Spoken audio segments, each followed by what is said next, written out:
Welcome to The Pound Perspective, presented by Nate Dogg Sports, a podcast based around discussions and debates about recent football, basketball, baseball, and MMA events. Now, here's your host, Nate Dogg.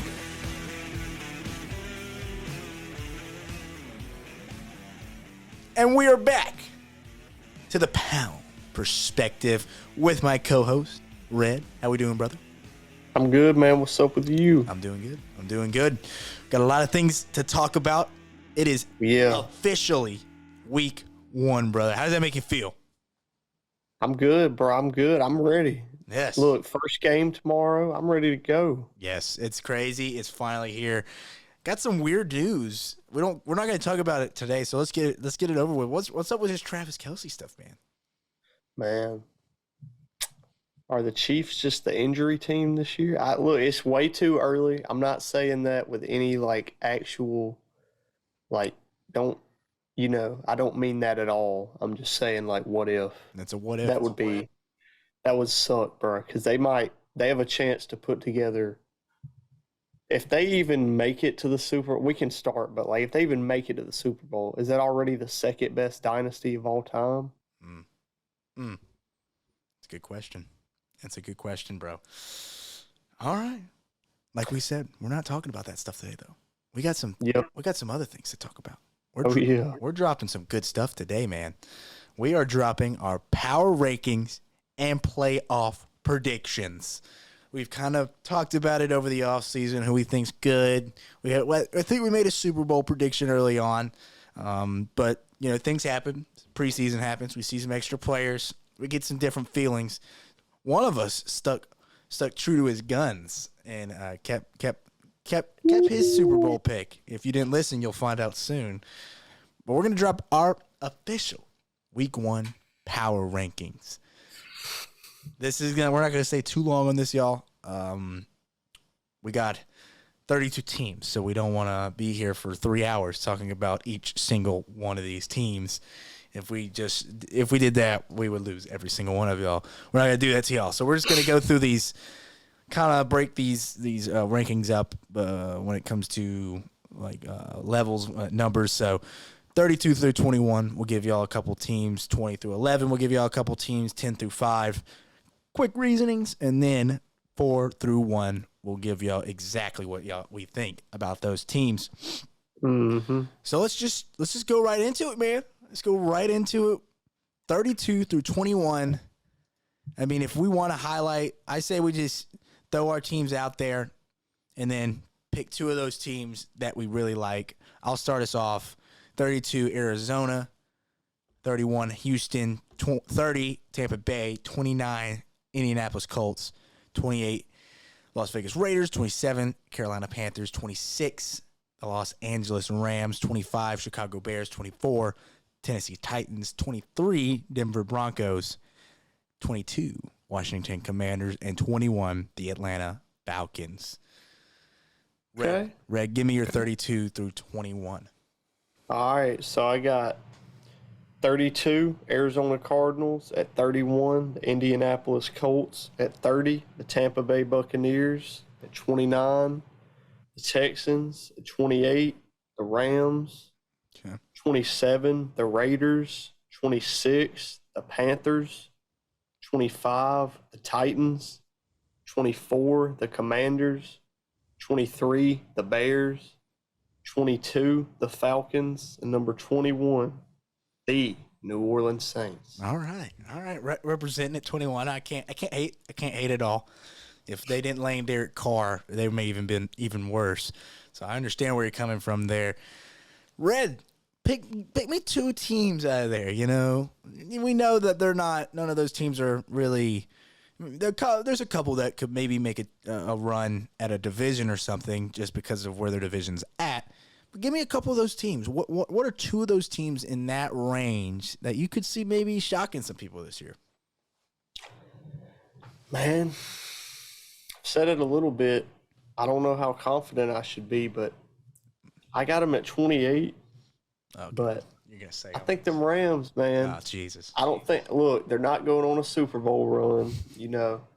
if they make the playoffs, it'll be because they squeezed in. But hey, look, if Cooper Kupp misses week 1, he's seeing that specialist. They get it taken care of. Say he misses 2 games max. Let's say he's out the first 2 weeks. They go 1-1. We'll just give them that 500. Okay. Well, the rest of the year, they are in such a winnable division, and I don't even think they have to win it. If you tell me they win 9 games, I wouldn't be shocked at all, because I think if Stafford is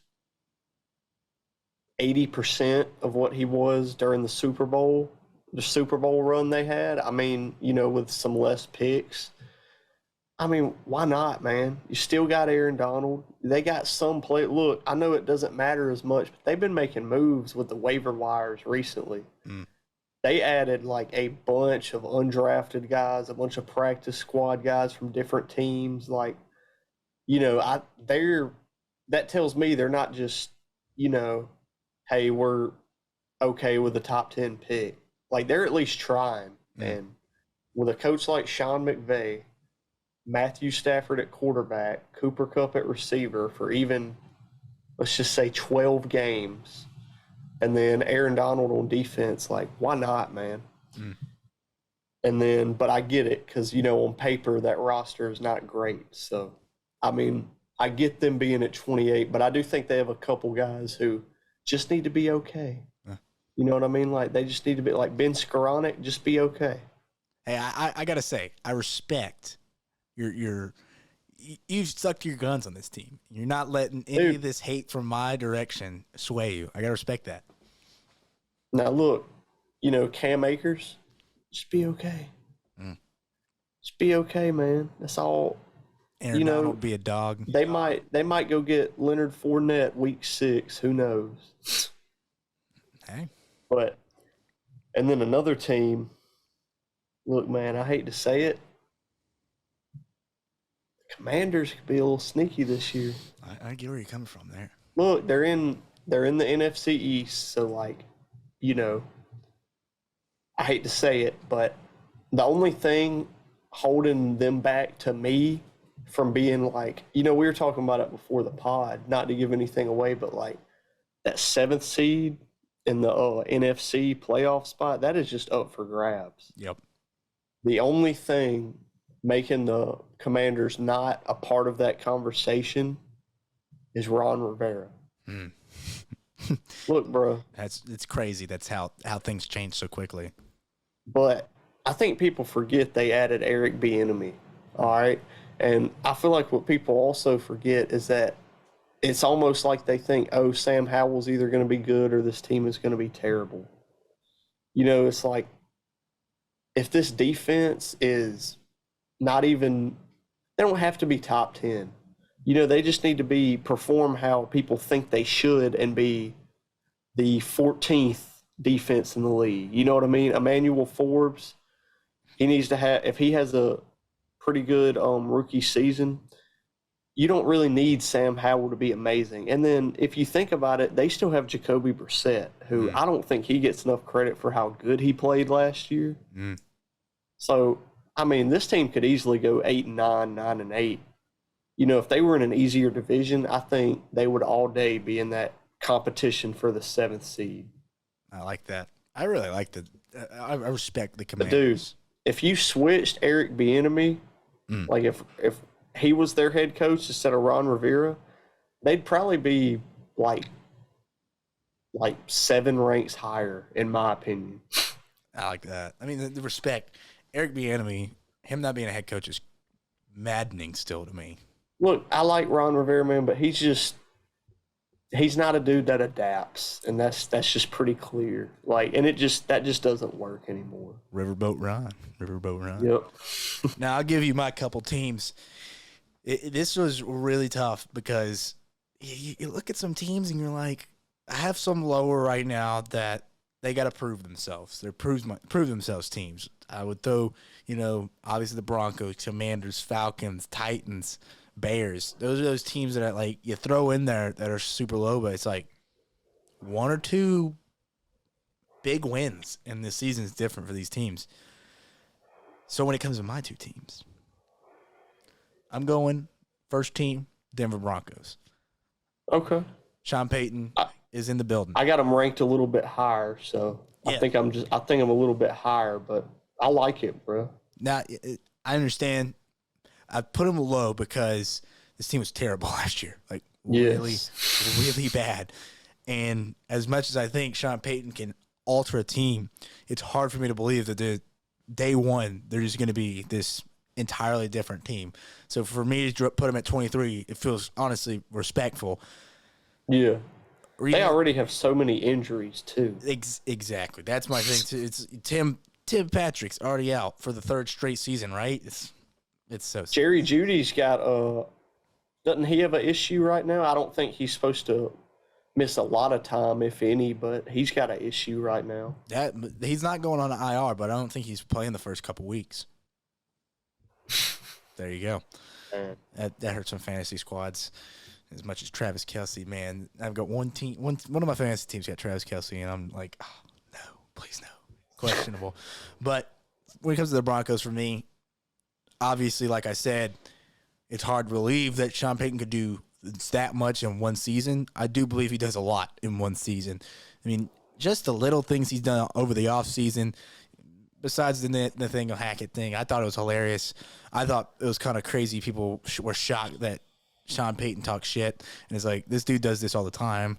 And he did this all the time in New Orleans. He just didn't have that spotlight in him in New Orleans. But obviously no one really agreed with that. But when it comes to him setting a culture immediately, the recent stuff that he said about Russell Wilson, this is not about You ain't running for president, bro. No, you're not running for you're not a politician, bro. You don't have to tailor to the masses. And so, just setting that culture that Russell Wilson is not above this team, when Russell Wilson was treated like he was above this team last year, and he didn't even deserve it. There was nothing. I know he's a Super Bowl champion. He was on pace to be a Hall of Fame, guaranteed Hall of Famer.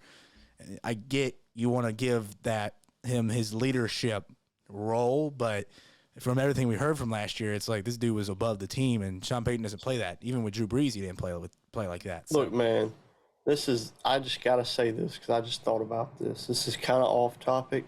You know who Russell Wilson wants to be so bad? Who? Marshawn Lynch. Bro. I hear you. Marshawn Lynch is over here being in movies. Yep. Getting a deal with Skittles. He's getting on game shows. He's getting on Netflix specials, bruh. Russell Wilson wants it so bad. Yep. Especially when Marshawn said he didn't like Russ. Yeah. I just thought of that, bro. He's just jealous. A lot of those dang players came out saying they don't like Russ. That was pretty crazy, right? He wants to be the teacher in that new movie Bottoms, just like Marshawn is. Wow. That's what he's going for, bro. That's why that dude's thinking 20 years ahead. Yeah. Yeah, that's the difference between LeBron going to L.A. People thought he would just become a movie star. He was still a movie star in Space Jam, but he's also still balling on the court. I said, there's a difference. There's a difference. You're not LeBron James, bro. You're not Michael Jordan when he does Space Jam and comes back to the NBA. No, you're not that guy. You're not that guy. But exactly. I do like the Broncos when it comes to one of these teams in this range. They've got skill players, man. The defense was good last year. That was the one bright side. They had a lot of good defensive players. Didn't play great defense every single game, but they've got a lot of skill on the defensive end. Offensive line is better than Sean Payton. He lives in the trenches. He believes in the offensive line and defensive line. He lives by that. So getting a better offensive line will help Russ immediately. So I gotta throw the Broncos in there. Having them this low, I had to throw them in there. And I'm jumping on your bandwagon with this Commanders team, man. I'm right there with you on this team. They're tough, dude. All Sam Howell has to be is Mitchell Trubisky in his Pro Bowl year. Yeah, you said that. I love that, bro. And if you look at it, like Mitch Trubisky was not that great that year. Yeah, just good enough, Make a playoff. He was, better at stuff, but bro, he wasn't a top 10 quarterback. Ain't nobody asking you to be Sam Howell. Nope. Nope. But, like, I'm not going to reiterate and beat the dead horse and say the same exact things you said. Everyone knows the talent on this team. We know what the coaching situation is like, but they've got a good staff around Ron Rivera. So it's like it's kind of playing that pendulum. Like, all right, you got this amazing thing on this side, but you still got this.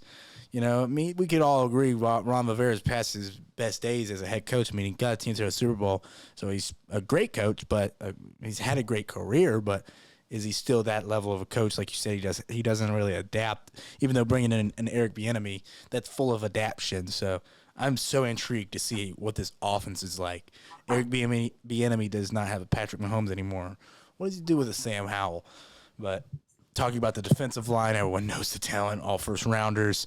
Can Chase Young get back to that rookie form he was in, really actually start living up to the hype?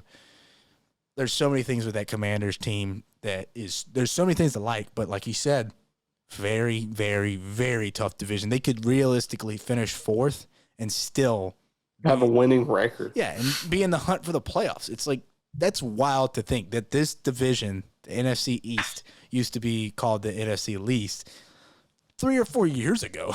It's like, hey, I'm still here. It's still there. But yes, I'm not gonna. I'm not leaving. Bro, did you? I'm not leaving. Did you see the Manning Cast audition video on ESPN the other day? Man, I saw that pop up on YouTube and I was like, I can't, man. It's so funny, bro. It is hilarious.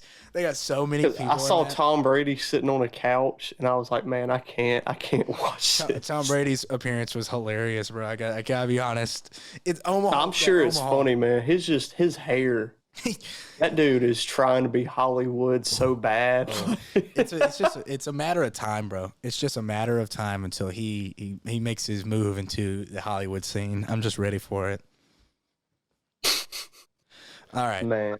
Let's move on though. That was our couple teams in the 21 through 32 range. Let's move on to the 20 through 11 range. I'll start us off here with my teams. At number 20. The New England Patriots. 19, the Green Bay Packers. 18, the Pittsburgh Steelers. 17, the New York Giants. 16, the Seattle Seahawks. 15, the New Orleans Saints. 14, the Detroit Lions. 13, the Minnesota Vikings. 12, the Los Angeles Chargers. And 11, the Cleveland Browns. Red, what you got? I like it. I got at 20, the Packers. 19, the Patriots. 18, the Broncos. Hold on, my bad. 17, the Seahawks. 16, the Giants. 15, the Steelers. 14, the Vikings. 13, the Lions. The Browns at 12, and the Chargers at 11. Our rankings are so close. We just got like a little. I think we have literally the exact same teams, just in different order. Yeah. Besides you having the Broncos in there and flipping the Broncos. Yeah, and Saints, that's true. Broncos we flipped the Broncos and Saints. That's pretty much it. That's literally our two teams that we flipped. So, yeah, I like it. All right, Red, give me your two favorites, and not surprise teams. Your two favorites in that range. Yeah, and look. When I say favorites, I don't mean these are the two teams that like are gonna be the best. I just mean I think they'll do better by consensus, of what they're expected. That could mean, I know people know what this means, but that could mean you're projected to win 3, you actually win 6. I'm gonna say I like that more than you're projected to win 7 and you win 8. You know what I mean? Yep. So first team I'm going with, man, New England Patriots. Oh, I got them in my number 19 spot. Look, I don't want to get too far. Well, okay, we'll save that. But the thing about the Patriots, man, so for one, I'm not a fan of this guy, but Mac Jones gets too much hate. I'll come out and say it. All right. Tell you the one who should have got hate is Bill Belichick for last year. Jeez. That was ridiculous, man. I mean, you have your freaking son co-directing the defense and Matt Patricia. Dude. Frustration. Matthew Stafford said he didn't care where he got traded as long as it wasn't the Patriots because they had Matt Patricia as the – he would have just had to see him in the building because he was the DC, and he still was like, nah, man, I don't even want to lay eyes on that piece of garbage. Like, Cut me. And you get that dude to call your plays. Like, I love you, Belichick, but like, he had his head up his ass, man. Like, he was just like, it's fine. Like, I'm Bill Belichick. Like, we'll figure it out. Take care of it. Yeah. It's like, dude, you're 30 wins away. I think he's around 30 wins away from Don Shula for the number 1 spot all time. The way he's going, that might take 4 seasons. Like, I hate to be that dude. That might. And, bro, do you want to be coaching at 77? Like, it's wild to think about. 72, however old, but no, the Patriots, I think, look, you see there's some reports about Juju now that aren't great. And either way, even with Juju, I don't think their receiving core is going to be that great. All right. I think those tight ends are going to get a lot of work. The tight ends and running backs. Hunter Henry and Ramondre Stevenson might lead the team in receptions. But, you know, the main thing about them is that, for one, they're always going to have a solid defense. And then, dude, look, I'll be the first one to tell you, Ezekiel Elliott is washed. But he can still play a part on an offense. Very all fair. right. If he gets 100 carries, he can give you 400 yards and 6 touchdowns all at the goal line and still be probably the best pass blocking running back in the league. Like, this dude can still come in on third down. He can be, like I was saying, bro, they don't have the best receivers. Him and Ramondre might both, Zeke might have 35 catches this year. Ramondre might have 70. You know, so I just think this team, I think them just having competency at OC and Bill O'Brien, like, that's good enough in my opinion. I think they can have, you know, a low 20s, high teens ranked offense, and then why not a top 10 defense? You know, why can't they just bleed the clock and have a top 6 rushing attack, top 8 rushing attack? So my number 1 is the Patriots, bro. My number 2, look, man, how about them Chargers? I don't know how big of a sleeper they are because they're number 11, but I'll say this. I have them at 11, and I think they have a better shot to win the Super Bowl than probably 4 or 5 teams in my top 10. Okay. Dude, this team on all cylinders, if Kellen Moore, which, you know, I love Kellen Moore, bro. Like, that dude knows how to call offense. People can say he might not be ready for a full-time head coaching job. I get it. He's only 36. Like, he's still so young. But if he gets Justin Herbert going on all cylinders and that run game is just decent, dude, this could be the best offense in football easily. Easily. Mm-hmm. Quentin Johnson can come in, even if he is just your number 4, and he can still be a big play guy. You know, still be that dude with 3 touches a game for 70 yards. So I just think this team has too much potential. You know, we talked a little bit about it before the pod. If they just have somewhat of a pass rush, I think they'll be fine. You know, so I think the Chargers, bro, they could easily be, I have them my 11, they could easily be in the AFC Championship. I like it. I like it a lot. Maybe it's a little bit of a foreshadow there. I hear you, man. I hear you. I'll tell you what, though. Screw you, Brandon Staley. Hey, that's a guy that's got his job. Bro, they'd be like number 7. Yeah. If it wasn't for him. No, he definitely hampers the team. I'll tell you that. He's on the hot seat. A lot of those coaches out there on the hot seat. Hey, pull that mic closer to you. I'm picking myself up in the. I got you. What about now? No, you're good. It's all good right there, man. But I like it. I like where you're coming from on that. It's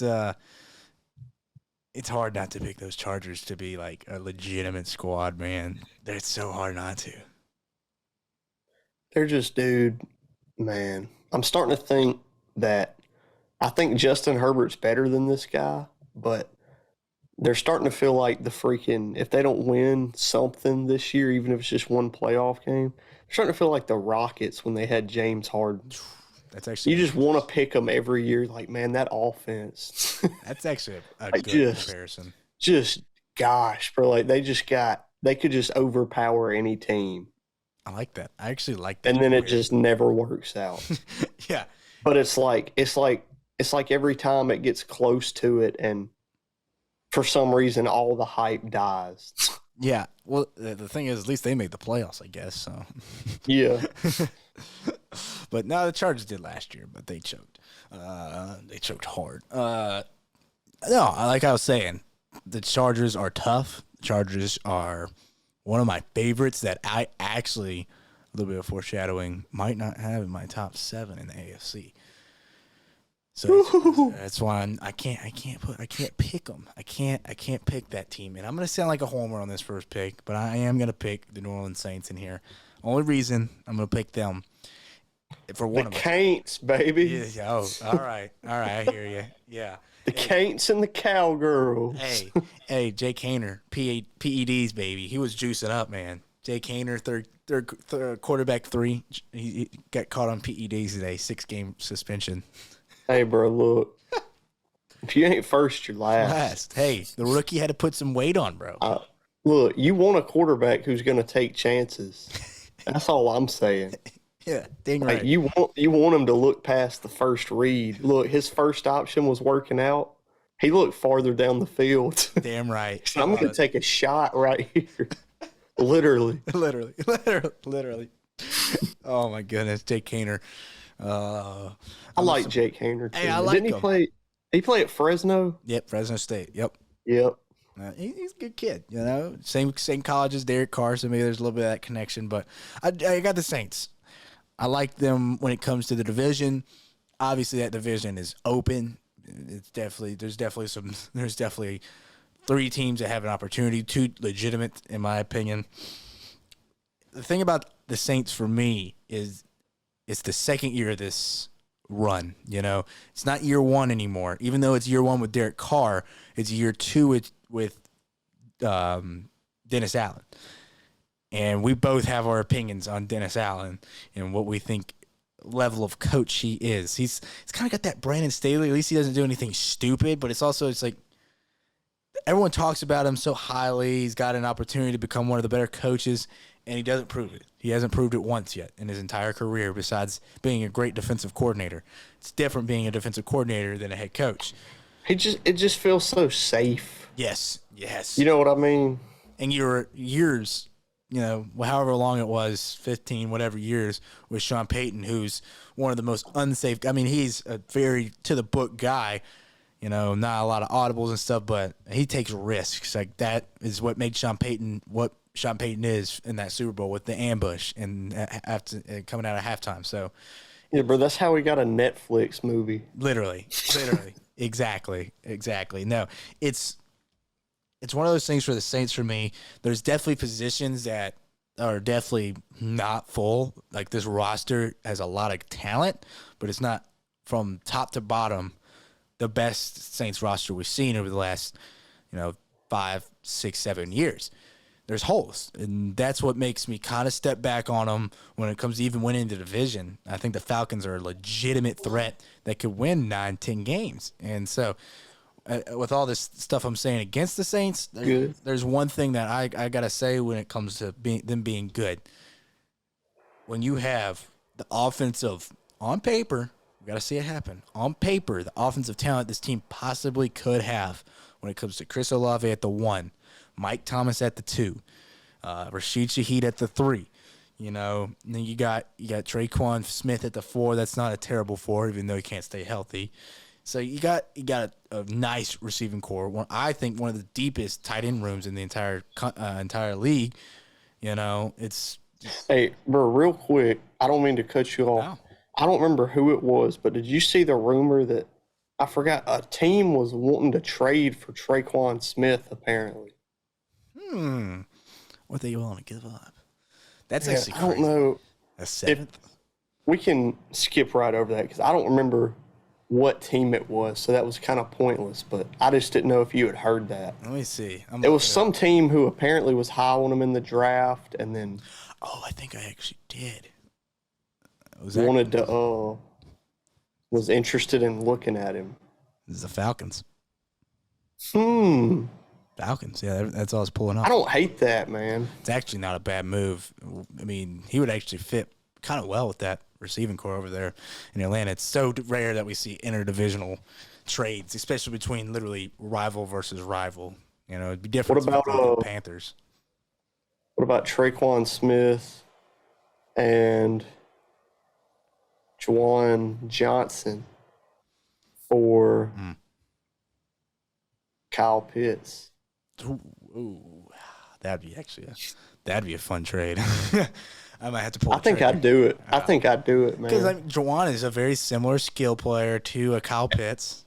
You still got Foster Moreau. Yeah. If all else fails, who's at least average. Yeah, exactly. Good blocker, and still got Jimmy Graham back there, and Taysom Hill. Even though Taysom's listed as QB again because of old Hainer shooting up. But yeah, at the end of the day, the offensive skill set once Alvin Kamara comes back, obviously until then, the offense won't be full power. It's the offensive skill set that really makes me think that this offense will be a lot better. It's almost impossible for them not to be any better than they were last year with Red Rocket and Red Rifle, my bad. But the defense, it's always been the backbone of the Saints, and now it's one of these things where the defensive line's young. It's not as deep in talent, not in the roster. So that's a little bit of a shaky thing. Defensive line, can they stop the run like they once did? I like the secondary, but it's not the best secondary. No one's gonna say that. You got some younger guys playing positions. Tyrann Mathieu, he's older. He's a year older. Demario Davis is a year older. Cam Jordan's a year older. So there's just things that are pulling me back on the Saints. But with all this new on the offense, it's like maybe we see a little bit of shift in how this team wins football games. Not gritty, tough wins anymore. Maybe they find a way to actually put some points on the board and put more than 24, 28 points on the board to actually win some games. So that's why I got the Saints where I've got them, and a team that I really like in this range. And then another team that's getting too much disrespect this offseason. Actually, scratch that. I'm going with the Pittsburgh Steelers. I'm holding strong. Okay. I was going to say the Vikings, but I've got the Vikings in my playoff prediction, so they're not getting too much disrespect from me, at least. I like the Steelers. I think the Steelers have a player – they might be getting a little bit too much respect. They've 100%. I think the Saints. You could say the same thing about the Saints. You could say that about a lot of teams right now in the league. These teams, we talked about it for the pod. These teams, they get a couple new players, a couple new coaches, make a couple good. They have moves. They have one preseason drive where they score in like 4 plays, and it's like, bro, calm down. It's like, all right. But I like the Steelers. The Steelers, with me, it's year 2 of Kenny Pickett. He's got that year under his belt. He's honestly surprised me personally. I don't know about you, but he surprised me with him being kind of NFL ready as fast as he was. Feels like he picked up the game pretty quickly, and he's just going to keep getting better. And the one thing with the Steelers is there's some teams in this league, there's some teams where one player on your defense can change a game, and that is TJ Watt, man.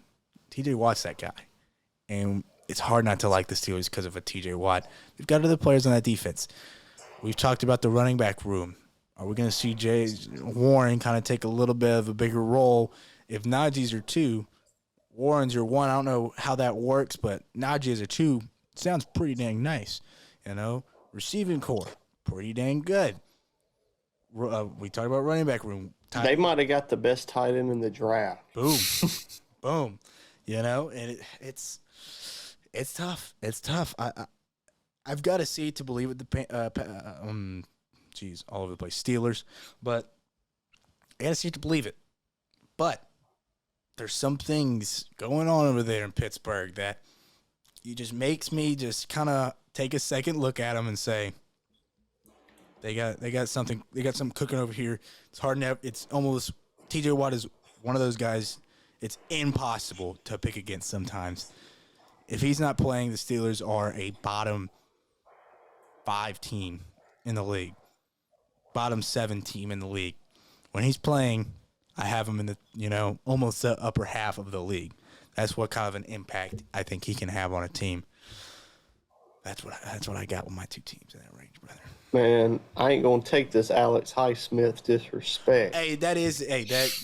No, but look. On the real though, Alex Highsmith is a good player. He wouldn't have got paid as much as he does if he wasn't getting single teamed on the other side as much as he is. That's one of those kind of like Cam Jordan, and not to bring it back to the Saints, but Cam Jordan when Trey Hendrickson led the Saints in sacks, and then he goes to the Bengals. I couldn't believe he was good on the Bengals, man. Yeah. I was convinced that he was just a system like. Yep, me too. I was shocked. That he was as good as he was. It's almost like people are like, "Oh, the Cowboys." They have good rushers, but like, for a lot of people, like you can put an average defensive end opposite Micah Parsons, and they're probably going to look above average. Yep. Just because of how much attention they're not getting. yeah, exactly. A lot of players get paid because of superstars. It's not just the superstars getting paid. Other players are benefiting. And like you said, though, Alex Highsmith, though, he deserves his respect. It's not like he's a bum or anything. You don't get paid that much money, and you're, like we said, a system guy or, a guy that doesn't actually produce. I mean, he produced without him on the field. So, but that'll do it for us when it comes to our 20 through 11 range. Let's get into this top 10, brother. 5 through 10. That's our next little range we're going to talk about. I'll give my teams. I'll let you give your teams, and then we'll give a quick little analysis on each one of these squads. Number 10, I got the Jacksonville Jaguars. Do you want to go 10 through 5 or yes. 10 through 6 and then 5 through 1? We'll do 10 through 6, actually. Yeah, you're right. Let's do that. Let's do 10 through 6. So, number 10, like I said, Jacksonville Jaguars, division champs, trying to repeat. Number 9, I got the New York Jets. Number 8, I got the Buffalo Bills. Number 7, I got the Dallas Cowboys. Number 6, I got the Miami Dolphins. Okay. All right, give me your 10 through 6. Man. Number 10, I got the Jags. Okay. 9, I got the Ravens. Okay. 8, I got the Jets. 7, I got the Cowboys. Okay. 6, I got the Dolphins. All right. I hear where you're coming from, bro. I'll start us off here, though. I'll start us off real quick with all these teams. And like we said, real quick analysis. Jacksonville Jaguars, they're the best of the division. Trevor Lawrence, Travis Etienne, Doug Peterson. What else you got to say? Good squad. They're going to be better than last year. They got a little bit of experience under their belt. Somehow pulled off what they pulled off last year in the playoffs. Who's to say they can't do it again, making the playoffs, win a division, and winning some games maybe in the playoffs this year? Who knows? I like them a lot. They're just going to be better. That's all you can say. So you got to put them in that top 10 range, in my opinion. New York Jets, we know who they brought in. A-Rod, that bad man. They have one of the best defenses in the league. Could be the best if we look at it. It would not shock me at all. Wouldn't shock anyone. Might have the best defense. Yeah, Garrett Wilson. What? We saw that. I know it's preseason. We talk about preseason. We don't look into it too much, but we saw that one pass Aaron Rodgers had to Garrett Wilson. Had some shades of Aaron to Devontae Adams, if we're being honest. And that connection, that timing, perfect precision on the pass. Aaron's reinvigorated, bro. That dude, he is. I don't know if you've been watching Hard Knocks. I haven't been watching every episode, but I've been watching some highlights and stuff. And he looks, I don't know what he looked like with the Packers. It's hard. We don't know, obviously. He could have looked like this last year, and no one knows. But how he's hanging out, how he's talking to these players, how he's got handshakes with all the guys with sauce and everything, it's like there's something different. And Tom Brady came out about it on a podcast. It might have been his podcast. I don't know.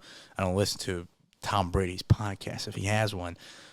he was talking about it though. Like, if there's anyone that knows what it's like to be in a place your entire career, things get a little shaky. They kind of do you wrong a little bit.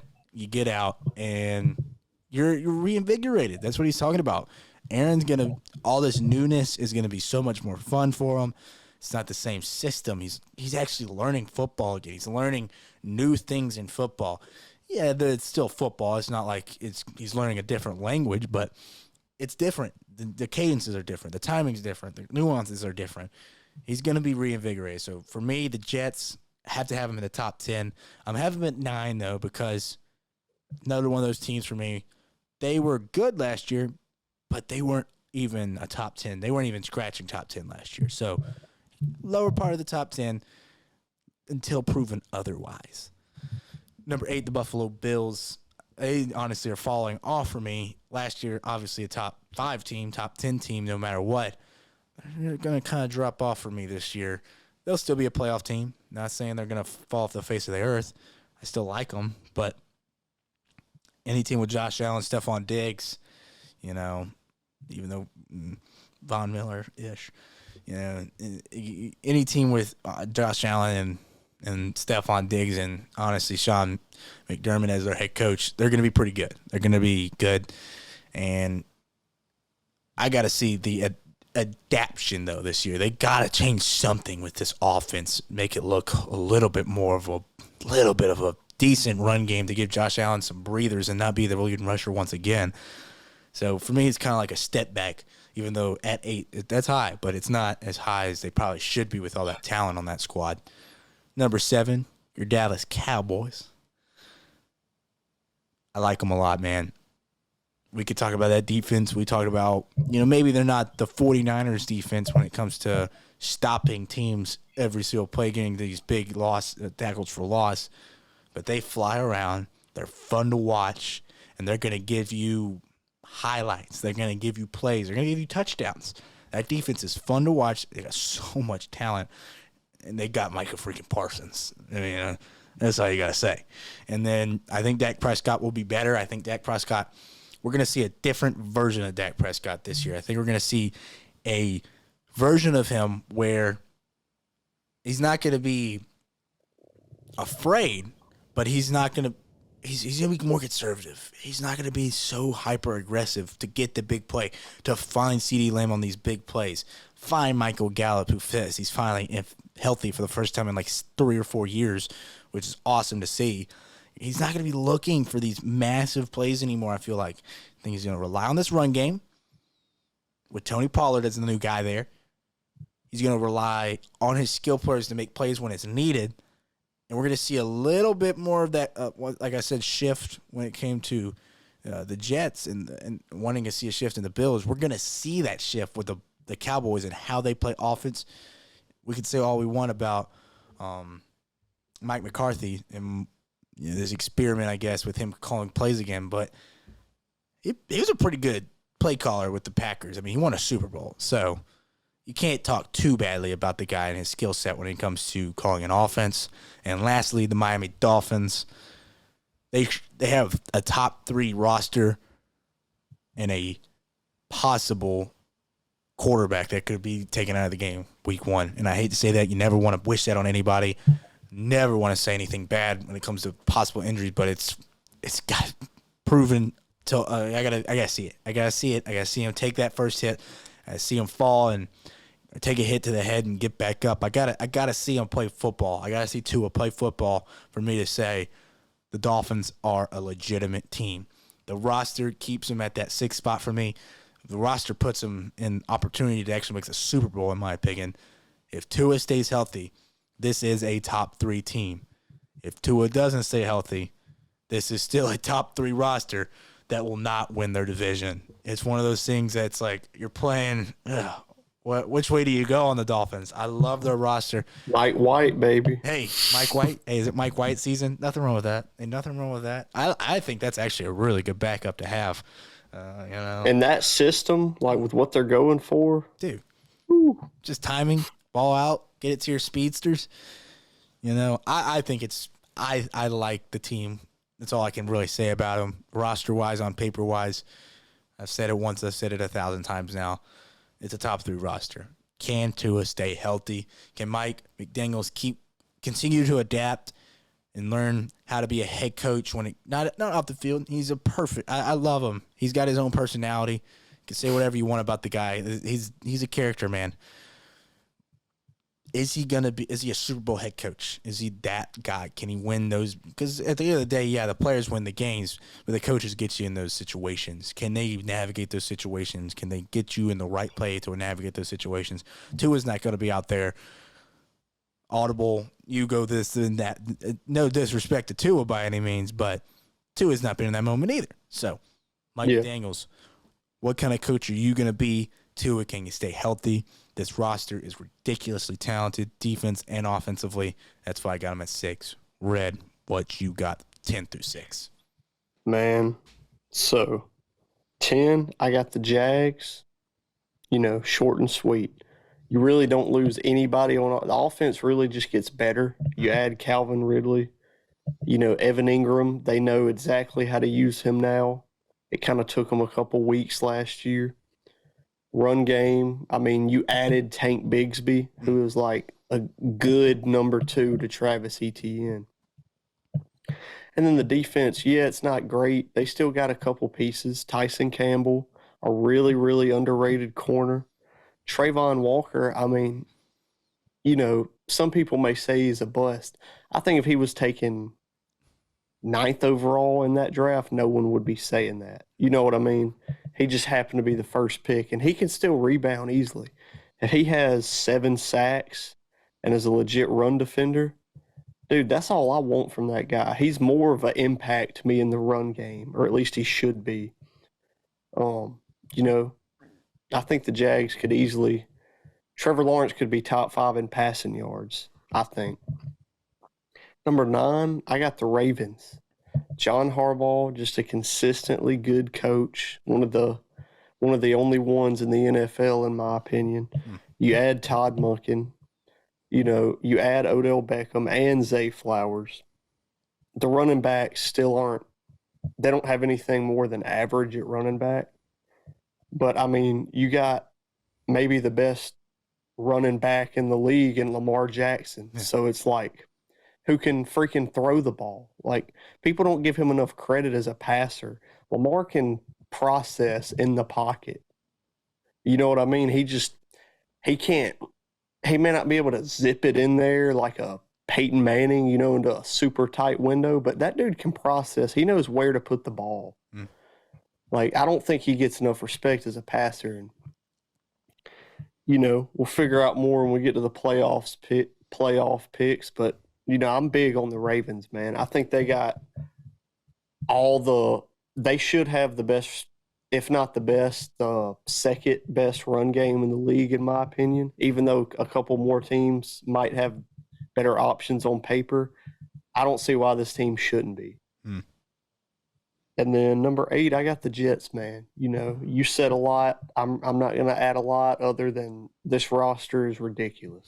Like, it is just Mekhi Becton, if he can come back and be, dude, I kind of forgot how good he was his rookie year before he got hurt. Like, was he on pace to be like one of the best run blockers ever? Like, or at least that people have seen as a rookie? Yep.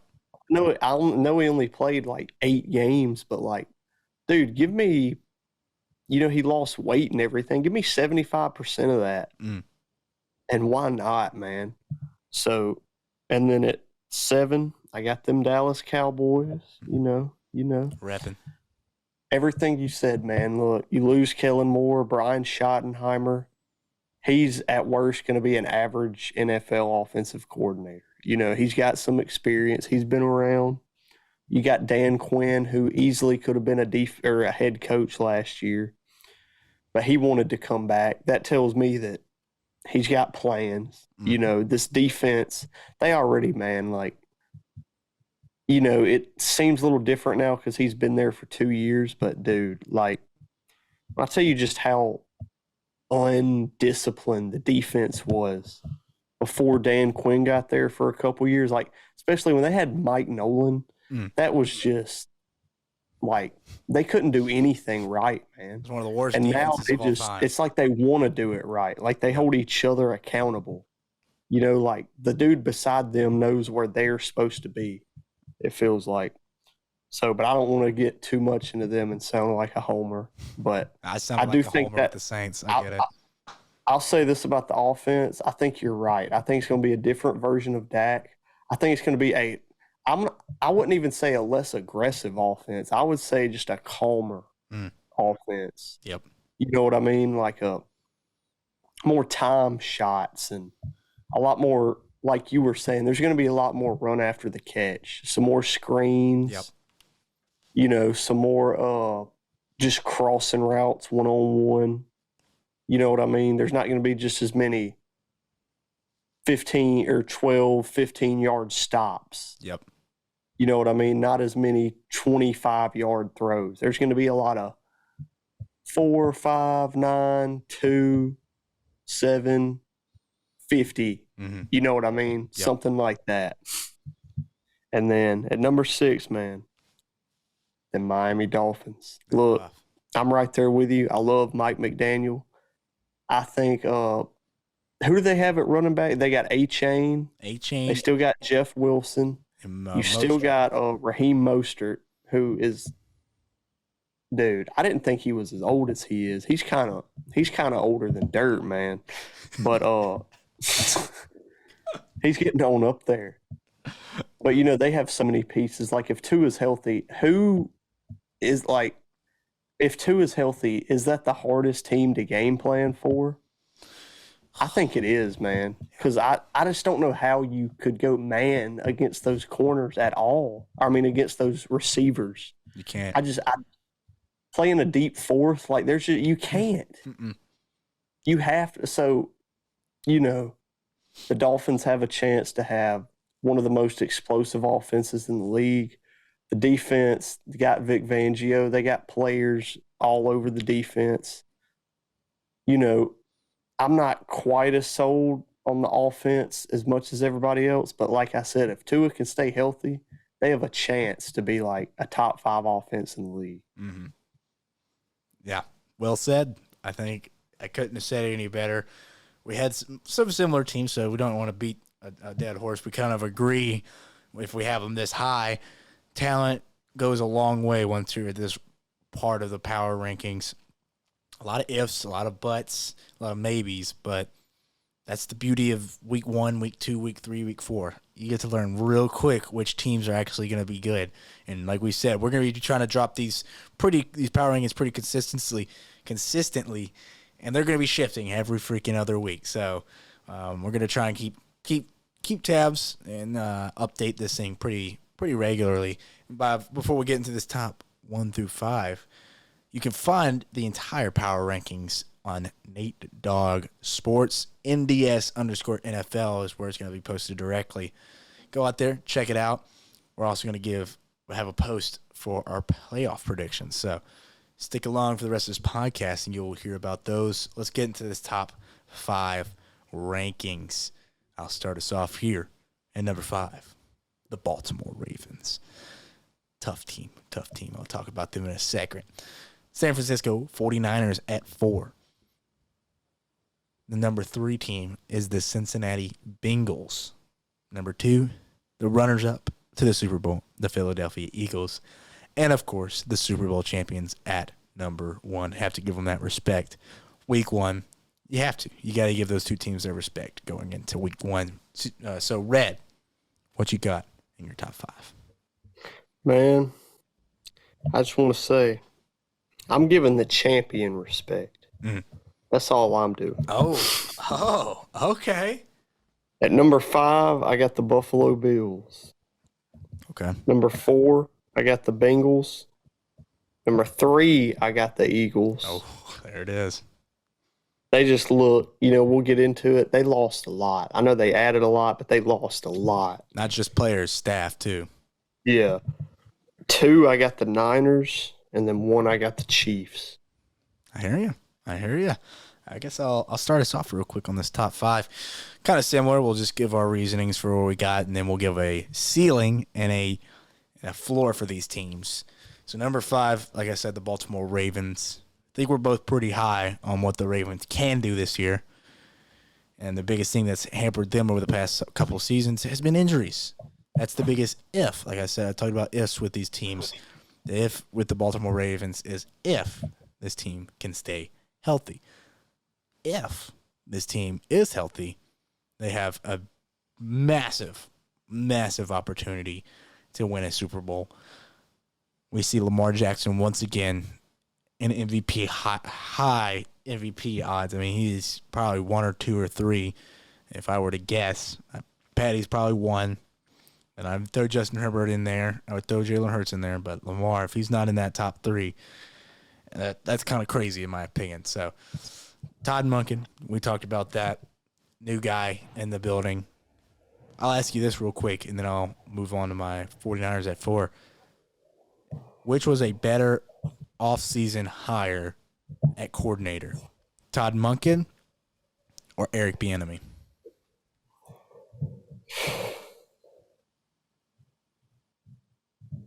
On the surface, I want to say Eric Bieniemy. Just because, like I was saying, I don't think Ron Rivera adapts very well. I think that was more of a, hey, man, we need you. You know what I mean? Like, I don't know how to adapt. I need a partner here. Yep. You know what I mean? Like, it just feels like he was needed a lot more. Fair. Whereas, like, Baltimore, you really don't know. Like, I know this sounds, because there's no evidence for either one. I think it's safe to say the Commanders' offense will be better. Okay? The Ravens' offense was still not bad.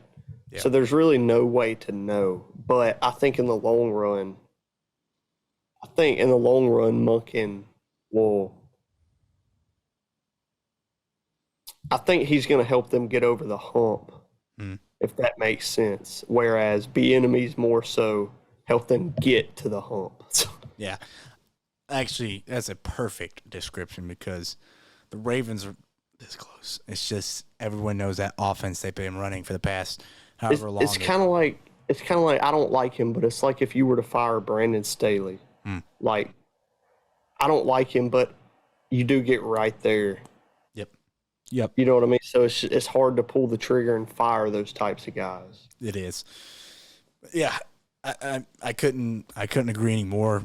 Those are probably the two best off-season hires when it comes to staff, especially offensively. Kellen Moore you could throw in there too. You definitely could throw a Kellen Moore in there. But man, it's hard not to like the Ravens. I said it. I said this team can win a Super Bowl. They have all the opportunity, all the talent. Like you said, Red, where you had them. They got the skills. They've got the skills to pay the bills. They got the coach that can get them there and win them the big moments. As if they can stay healthy for me. Number 4, the San Francisco 49ers. What is there to say about this team? I mean,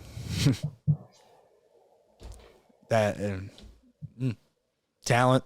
That's it. That's all I could say. This one thing I will say is this window might be closing, not because the talent's getting too old, but that the talent is going to leave at some point. They're going to lose something. You can't pay everybody, man. They don't got this endless bag full of money. No. We saw old Nick Bosa got his bag today. What was it, 5 years, 157, something like that? He's the highest paid defensive player ever, isn't he? Yes, highest paid of all time. I'll give you all that exact number on here. I posted it on NDS NFL to go look it up if you wanted to. I had it right here just a second ago. Yep, 170. I had it right first time. 5 years, $170 million deal.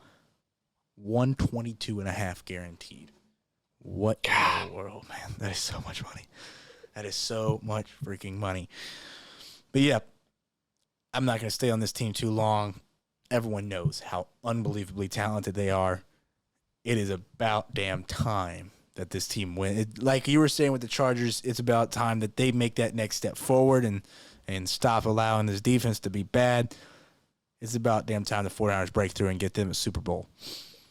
Cincinnati Bengals at number 3 for me. They have so much talent. I mean, when you get up here, that's all you can say about these teams. The Bengals, for me, though, you have a Super Bowl quarterback. Zach Taylor has went through the grind. I've had my doubts about him. I think you've had your doubts about him. He's proved that he can win big games, and he can compete in those big games. He's earned my respect. I'll say that. Do I think he's an elite head coach? It's still hard to say. It's still hard to say for me. I like him. I don't want to say I don't like him at all. It's still, I don't know if he's elite. It's hard to be an elite head coach in the NFL. I love their offensive talent. I think they're better on the offensive line. That's a big plus for this team. Defensively, we'll got to see. Jesse Bates leaves. That's a loss. He goes to the Falcons. That's a massive dub for the Falcons. You lose talent, though. You lose talent on the defensive end, which was, we can agree, not the problem. I mean, was more of a problem than the offense. The offense was not the problem at all. The defense was not bad by any means, but when you lose talent, you got to replace that talent. They brought some good players in on this offseason, but was it enough?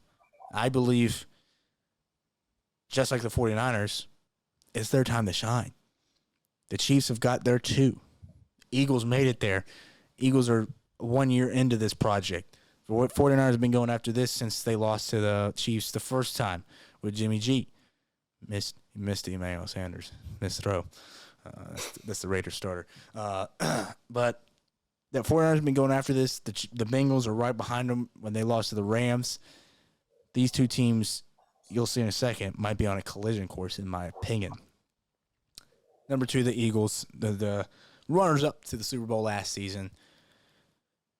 You said they lost talent. They got to gain it. I'll let you have your say on this. It's the staff for me that's big concern. They filled some holes they lost. I mean, bringing in Jalen Carter in the draft and Nolan Smith. I mean, they're the freaking Philadelphia Bulldogs at this point. So many Georgia players. Can Jalen Hurts get better? How does this offense look next season? New staff? I don't think it's going to be a problem or anything. Just an interesting thing to look for. Receiving core ridiculous. Devontae Smith, he's another year older. A.J. Brown, another year older, even though they're still young guys. Running back room different. Might be better, though. I don't know. DeAndre Swift, that's an interesting cat.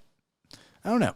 But Jalen Hurts, he's enough to sway an entire team, in my opinion, when it comes to what he can do. I think he is easily an MVP favorite. Can this team overcome the differences that they've got to go under now? You know, it's a different team. You know, people talk about year to year. Oh, you'll just be back. This team will be back. My favorite thing that some of these teams say is we're not the same team anymore. This is a different team. The Philadelphia Eagles are a different team. Kansas City Chiefs, this is a respect thing. Do I think the Chiefs are the best team in the league? I don't think so. But it's a respect thing. They're the Super Bowl champs. Until proven otherwise, they will be the number 1 team, in my opinion. They lost some players now. They lost some legit talent on that offensive end. A lot of young receivers now. Can they bring in a Jonathan Taylor to help that running back room? That's a big question. If they do, that's big. Travis Kelce, he's hurt. Obviously, thank God he's not hurt too bad. ACL intact and everything. Real quick, why don't the Chiefs bring back Kareem Hunt? Bring him home. I'm wondering how much money that dude wants, because he's turned down 2 spots. I wonder if he is waiting at this point for someone to get hurt week 1 or 2, and him be, the number 1. Just the guy for a couple weeks. Yeah, I mean, think about...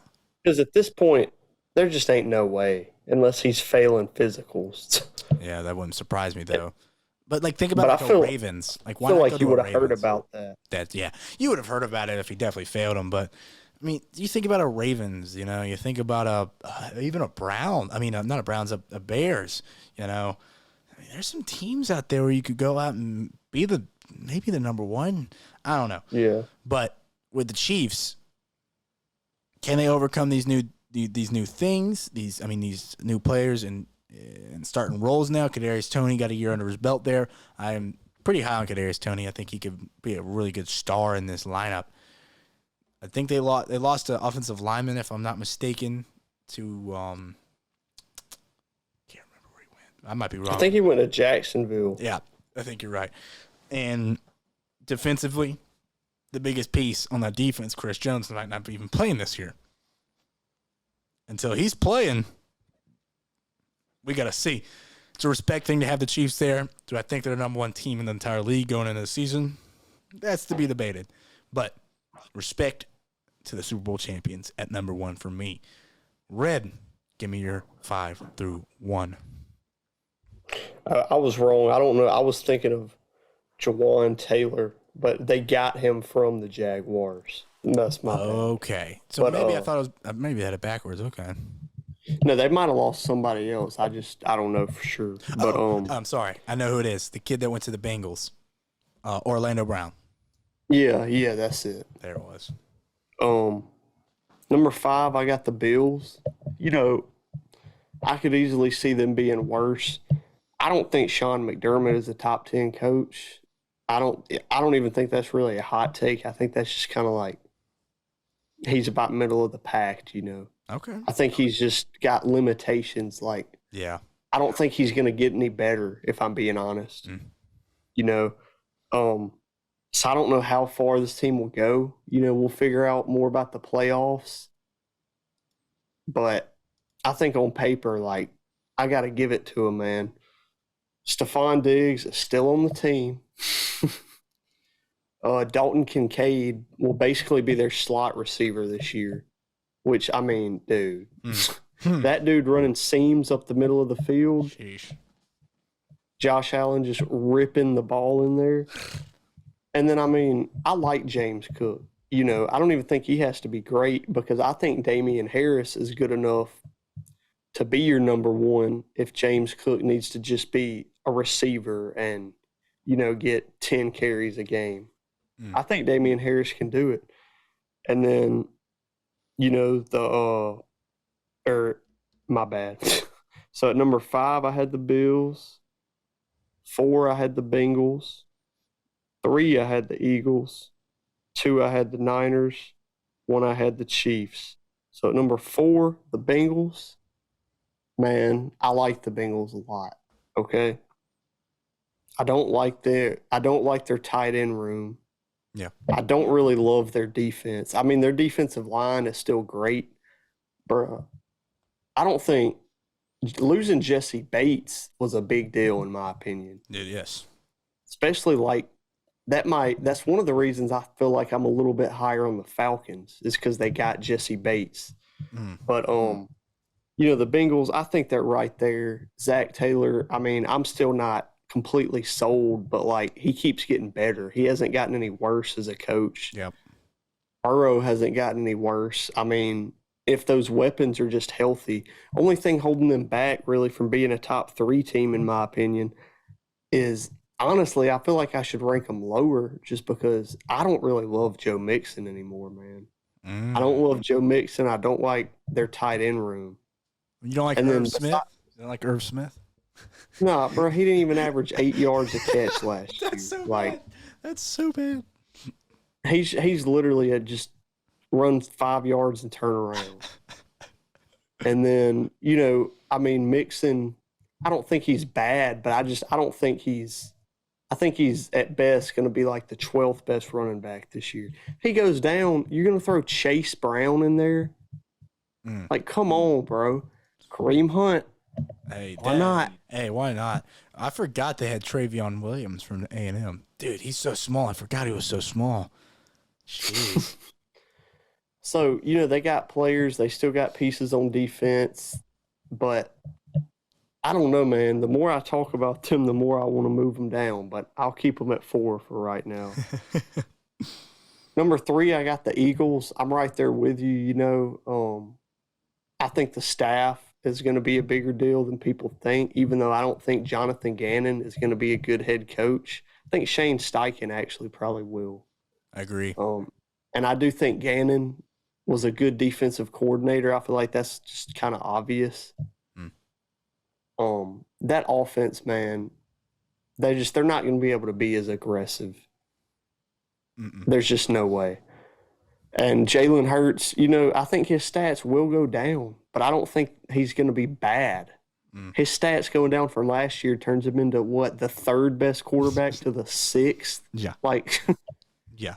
You know what I mean? So even though they're in Dallas's division, they're Dallas's biggest rival. Like, ball don't lie, bro. Like, they got players, they got a good coach. Much as I hate to say it, they still got an MVP caliber quarterback who is better than Dak Prescott. Like, I'll say Dak might do a little bit better in more systems, but for what they're in, you cannot act like Jalen Hurts is not the better quarterback. Yep.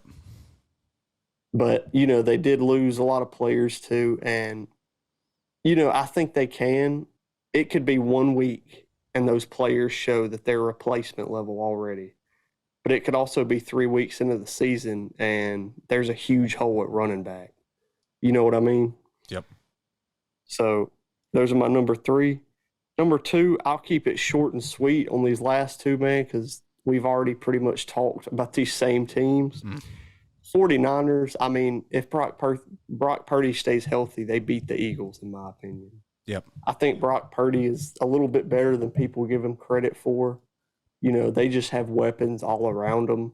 Like we said, you got freaking Bosa. Like, just what can't this team do, man? And then number 1, the Chiefs. I'm not even going to say anything. That's it. I think that's a good way to just move on to these playoff predictions, brother. All right, let's get into it, man. We won't stick too long. We're already kind of getting to where we wanted to close this thing out on, but like we said, playoff predictions. We've laid out the teams what we think they can do this year. So it's not about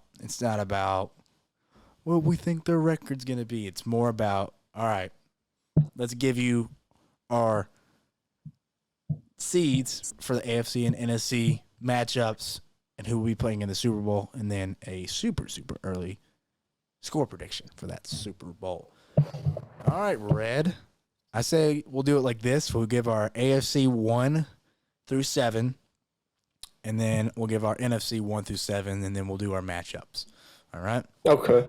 All right, let's do it. I'll go AFC first here. I'll start us off with my number 1 seed in the AFC at the end of the season. I have the Cincinnati Bengals. Okay. Yes, sir. Number 2, I got the defending champion Kansas City Chiefs. I know I said they might take a step back. A step back for the Chiefs is a 2 seed. Number 3, I got a little bit of a curveball, even though we might agree on this one. Curveball for the division winner here. I got the Miami Dolphins. Yes, sir.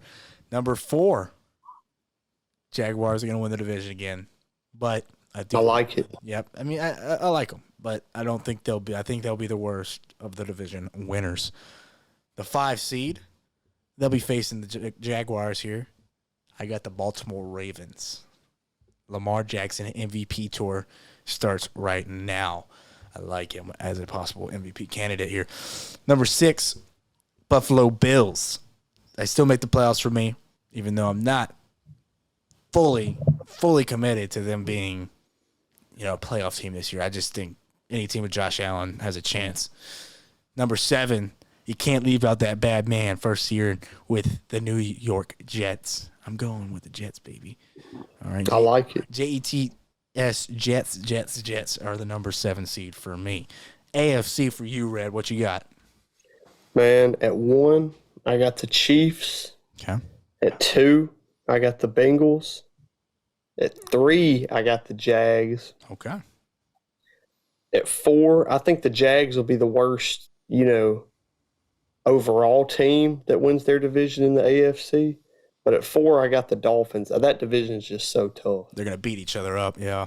Yeah, they might split the series in the division. You know what I mean? Because they might have 3 of the top 10 teams.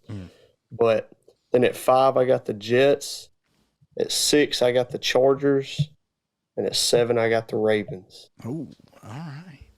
Don't have the Bills making it. I like it. I understand. I was kind of on the fence as well. Even though I had them at 7. I was like, I don't know. Like I said, man, that division's tough. Tough. tough. It's hard to see. It's hard for three teams to make it from the same division in a year, and we've seen that over the last couple seasons now, that being a possibility. Let's go to the NFC now. I'll start this one for us. Number 1 seed will be the Philadelphia Eagles. I like him a lot, man. There's not much more to say. Number 2, San Francisco 49ers. They get that 2 seed, host themselves a home game in the wild card. Number 3 seed, I got my New Orleans Saints hosting a home game. Number 4, I got the Minnesota Vikings. That's my one team I wanted to say earlier. Too much disrespect going their way, in my opinion. That team is a good team. I don't know why everyone just decided that they're not going to win the division. I understand if you have another team winning the division, but I talked about in the last pod, I think, the ESPN guys had the Bears win the division before the Vikings. I'm just like, all right, guys, come on now. I love the hype. I like Justin Fields, but let's move on to number 5. I got your Dallas Cowboys facing off against the Vikings. And number 6, I got the Lions facing off against the Saints. And number 7, I got the Giants facing off against the San Francisco 49ers. All right, Red, what you got here?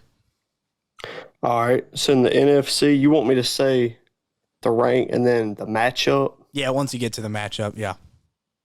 I got you. I got number 1 in the NFC. I got the 49ers, man. Oh, okay. They're coming for it. They're coming for it. Number 2, I got the Eagles. Number 3, I'm right there with you. I do think the Vikings are getting a little disrespected, but I do think they're going to be worse. Yeah. Yeah. I understand. I do think they're going to be closer to 500. I think they were 11-0 in one-score games. That's just kind of like shooting 50% from the 3. I just don't know how you can do that again. You know what I mean? Yeah. So now I have the Lions at 3, winning that division. At 4, I have the Falcons. I think they win that division. Gotcha. I think the Saints are better on paper. I think it honestly just comes down to if Alvin Kamara can come back and be close to what he used to be, that completely changes it. But with Dennis Allen and Alvin Kamara not, just missing the first 2 weeks, that just scares me a little bit that they might get behind at first. Understand. You know what I mean? And then I got at number 5, the Cowboys. Number 6, I got the Seahawks. Okay. Number 7, I got the Packers. All right. Got Jordan Love making his playoff appearance. Okay. Yes, sir. Yes, sir. All right. So I got, the 49ers would get that bye. Then it would be the Eagles versus the Packers. Then it would be the Lions versus the Seahawks and the Cowboys versus the Falcons. All right. Okay. Well, let's get right into it. Let's get this thing over with, man. First game for me, we'll do the 2 versus 7 in the AFC. I'll do mine, and then you'll do yours, all right? So my 2 versus 7 is the Chiefs versus the Jets. I think it's going to be a very fun game, but I'm taking the Kansas City Chiefs experience over newness. Chiefs win that game for me and move on to the divisional. Okay, I like it. I'm keeping it ambiguous. My number 2 is the Bengals versus my number 7, the Ravens. Upset, baby. The number 7 Ravens are taking it. I love it. Baltimore all the way, baby. Love that pick all day. Ready to see where you got these Ravens, though. All right. Let's go to 3 versus 6 in the AFC. I have the Dolphins versus the Buffalo Bills. I'm very high on the Dolphins, like I said, when we were talking about power rankings. Not high on the Bills. Give me the Dolphins, baby. Tua's healthy. Dolphins make it to the divisional round. What you got, Red? Okay, I like it. My number 3 and 6 is actually going to be a repeat from last year. I got the Jags playing the Chargers. Okay. I think this time Kellen Moore is smart enough to know to run the ball more than 3 times in a half that you're up by 21 points. In my opinion, at least, he should be. So I think the Chargers actually win this game. Got a little bit of a change up there. And they're not going to make a 27-point comeback again, the Jags? No. Don't see it happening. I can't bet on that one. 4 versus 5 in the AFC. I have the Jags versus the Ravens. Once again, I am also pretty high on the Ravens. I love Lamar. Love the offense. I'm excited. I don't love the offense because we don't know what it's going to look like, but I'm excited to see what this offense can possibly do. Give me the Ravens over the Jags. I like it. My number 4 and 5, man, I got the Dolphins playing the Jets. I think the Jets pull it off in an ugly game. I'm talking about rain, mud, 10-7 final score type game. Aaron Rodgers game-winning throw to Garrett Wilson. Man. Aaron Rodgers finishes the game like 9 of 22 for 84 yards and a pick, but gets a third down.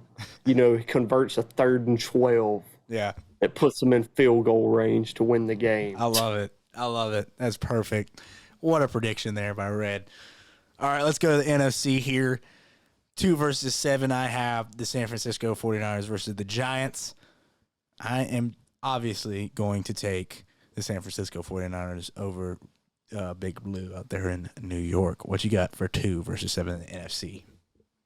Man, 2 versus 7 in the NFC. I got the Eagles versus the Packers. I think the Packers, I have them making the playoffs, but I think the Eagles, they're going to win this one. Yeah, not much more to say about that. Packers were a brink team for me, man. Like we said, that 7 seed for the NFC was tough to pick. You could go Packers, the Giants. There's all kinds of teams you could throw into that realm. I mean, like you're high on them. If the Rams are good, they can make a run for that spot. Who knows? But all right, let's go to the 3 versus 6. I have my New Orleans Saints versus the Detroit Lions. You said that game against the which team was it? The Jets and Dolphins. Yeah, you said that's gonna be a dirty game, ugly game. I think this is gonna be a dirty, ugly game for different reasons. I think for some reason these offenses will not know how to play football anymore. Even though I do think these might be pretty good offenses next season. I see a defensive battle, and I do believe the Saints get the best of Dan Campbell. They just literally forget. They just forget. I don't know. What's the play? Man. Which one are we on? 3 and 6? 3 and 6, yes. Okay. 3 and 6. I got the Lions playing the Seahawks. The Seahawks have only gotten better, but I don't know why I feel like they're going to take a step back. It's hard for them to be as good as they were last year, man. Maybe not record-wise, but I just don't think – I guess it's going to be the hype.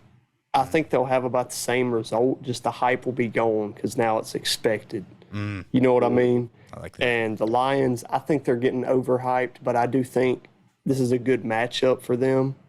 Dude, that Lions offense is probably going to tear that freaking Seahawks defense apart.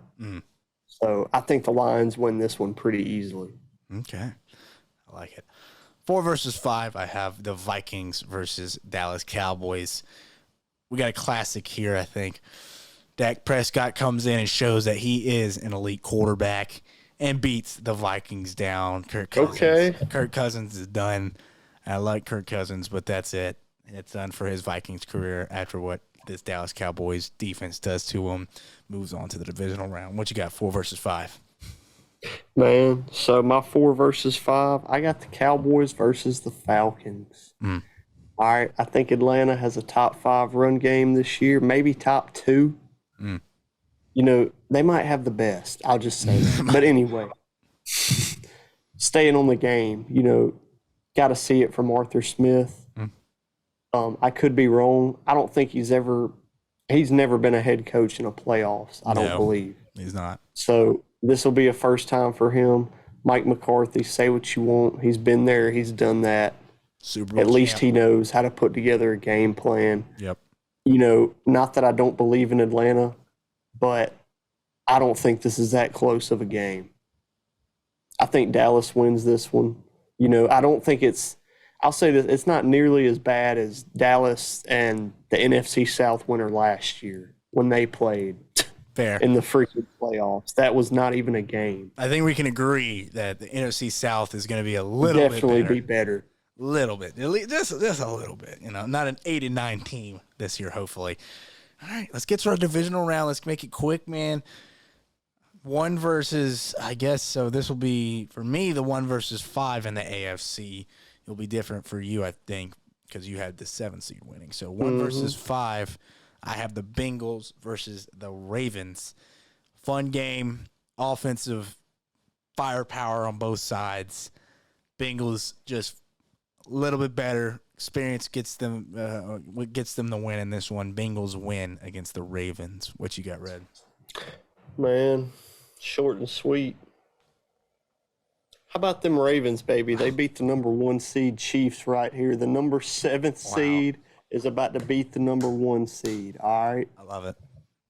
I like it. I like the boldness on your picks here recently, Red. You're not afraid. You're not afraid to pick against the norm here. Zay Flowers leads all playoff receivers in yards and touchdowns. Oh, number 1 receiver. We got wide receiver. Besides Garrett Wilson. There you go. All right. We get the reality of it. I like it. Garrett Wilson's a dog, so it's hard not to. All right, for me, you had the 2-seeded Chiefs in this other divisional matchup versus the 3-seeded Miami Dolphins. I'm going to go against the grain here.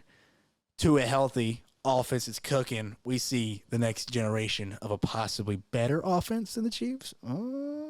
Let's see it. Let's see it to believe it. I got the Dolphins winning against the Chiefs. We get to see Tua versus Joe Burrow, SEC rivalry revamped in the NFL AFC Championship game. Hey, man, I like it. I like it. I got the Jets versus the Chargers.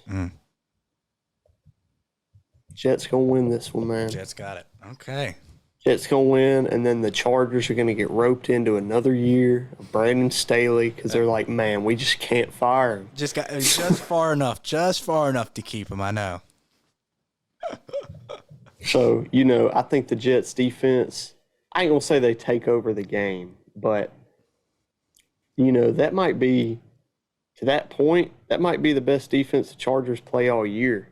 Yeah, bro, actually, that could be week 2 of the playoffs. I mean, that's a bad time to play the best defense you've played all year.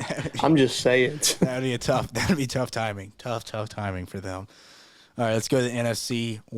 This will be my 1 versus 5 once again. I got where am I going? The Philadelphia Eagles versus the Dallas Cowboys. Divisional matchup. They might split the series in the regular season, make this one a little bit more interesting, a trilogy match, if you could say, in the playoffs. It's really hard.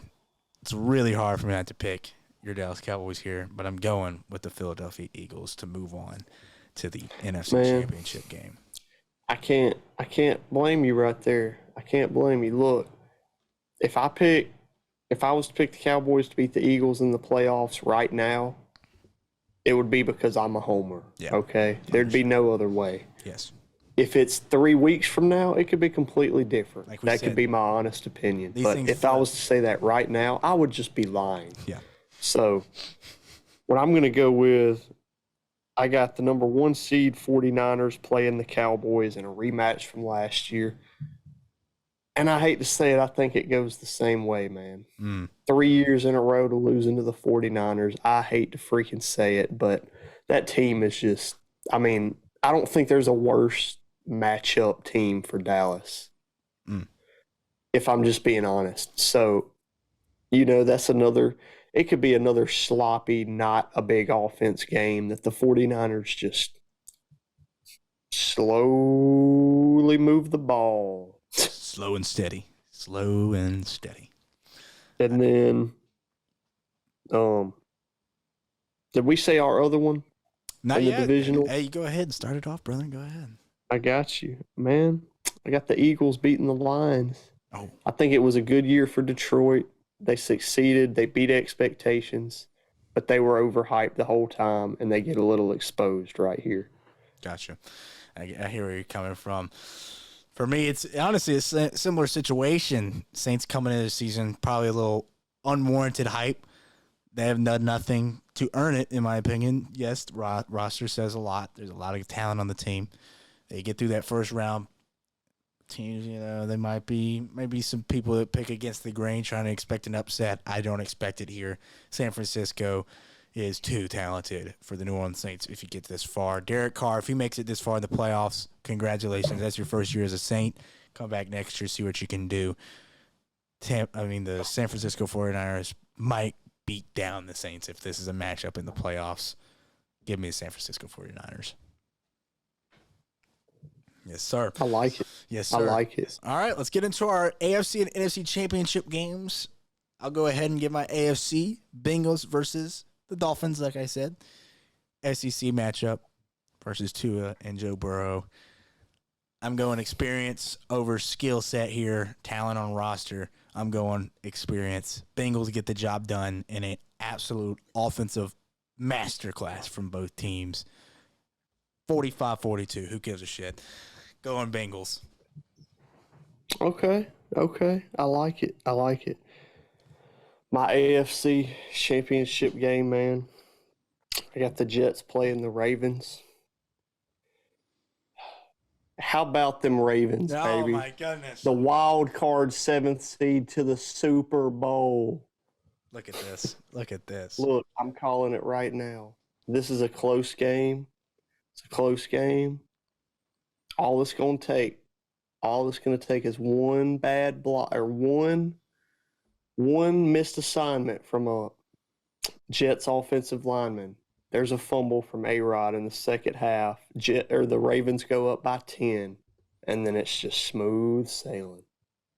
I like it. I understand where you're coming from. This Ravens. The best thing about the Ravens, man, is they've always been able to keep a lead. Yeah, they don't play good from coming from behind, but once they get that lead, good luck. No, I respect your Ravens love here. And look, I love Aaron Rodgers, but a 39-year-old quarterback with a brand new offensive line that isn't as good as his old offensive line, doesn't matter who you are, you're going to be more prone to turnovers than you would before. Yep. Definitely would agree with that statement. Let's go to NFC championship game. Get a little bit of a rematch here for both of us, it seems like. San Francisco versus the Philadelphia Eagles. I think we may could agree. If Brock Purdy doesn't go down last year, we may have seen a different team in that Super Bowl championship game. Brock Purdy doesn't go down this time. Give me the San Francisco 49ers in another classic. Look, skip over me because I'm right there with you. I think this might be one of the best games all year. Yeah. But I think the freaking 49ers are going to take it, man. I think Brock Purdy goes like 18 of 25, 200 yards, 1 touchdown. Just do that. Smooth. Just do that. Easy. By that time, trade for Josh Dobbs, like everybody else does all the time. And if you have to, let him start. Just come on, man. It's whatever, man. Throw whoever you want in that offense. Josh Dobbs, who cares? Who cares? There's a guy that got cut. You could get Colt McCoy, honestly. He'll probably be fine in that system. Will Greer. Hey, Will Greer, who cares? Just anybody. 49ers are in the championship for both of us. Super Bowl. Which one is this one? Super Bowl 57? Super Bowl 58? Yeah, I never know. Super Bowl 58. Week right? Is it I think it's Super Bowl 58. Yes, it is. Super Bowl 58 this year. We're going to give our prediction, obviously, and a little bit of a score prediction here to close out this podcast with all of y'all. I have the Bengals versus the San Francisco 49ers. Which team pulls it off? They've both been here before. I told y'all this is a collision course from the start of this podcast. One team's made it. The other team's made it too. Which team breaks through? Going the Cincinnati Bengals. Get the Super Bowl victory. Score prediction, 34-30. Okay, I like it. It's not going to happen, but I like it. just shot down there. Just shot down. Look, man, I've been a big fan of the Ravens this whole time. They're playing the 49ers here. And, we were just saying how good the 49ers are. But the Ravens are still going to win. Ravens are about to be the 7th seed in the AFC and win the freaking Super Bowl, okay? Score prediction 23-21. Lamar wins MVP of the game with 2 rushing touchdowns. No fault to Brock Purdy or the 49ers. The Ravens are just the grittier team at the end of the day. John Harbaugh wants this so bad. He's ready to fight at the end of the freaking game. Fighting refs, fighting players. I love how we just hyped up the 49ers here. We hyped up the 49ers just to shoot them down in the Super Bowl. Hey, look, just get there. Just get there. Just get there again, man. Who cares? All right. That'll do it for us. We're delirious. We're ready to get the hell out of here. Thank you, Red, once again, for another amazing Pound Perspective, brother. Yes, sir. Yes, sir. All right. Quick little Nate Dogg Sports, Instagram and Twitter. Nate Dogg Productions, Instagram, Facebook, and YouTube. Go follow, subscribe, whatever it is. Go follow. Like our posts. We will be posting this on our Instagram, Facebook, and Twitter. So go out there, give it some love. Tell me what you think. That's the best way we can communicate. And you can tell us if we're stupid or if we're right. And we know that we're right. So you can go out there and tell us that. But also, stupid people don't think they're stupid. So we could be wrong. Oh, it's a juggling act. This job is a juggling act. It's up to you to decide, audience. Yeah, it's up to you to decide. All right. Let's get out of here, brother. Thank you again. Thank you to all who have listened and watched. This has been The Pound Perspective, episode 39. Thanks again for listening to The Pound Perspective, a breath of fresh sports.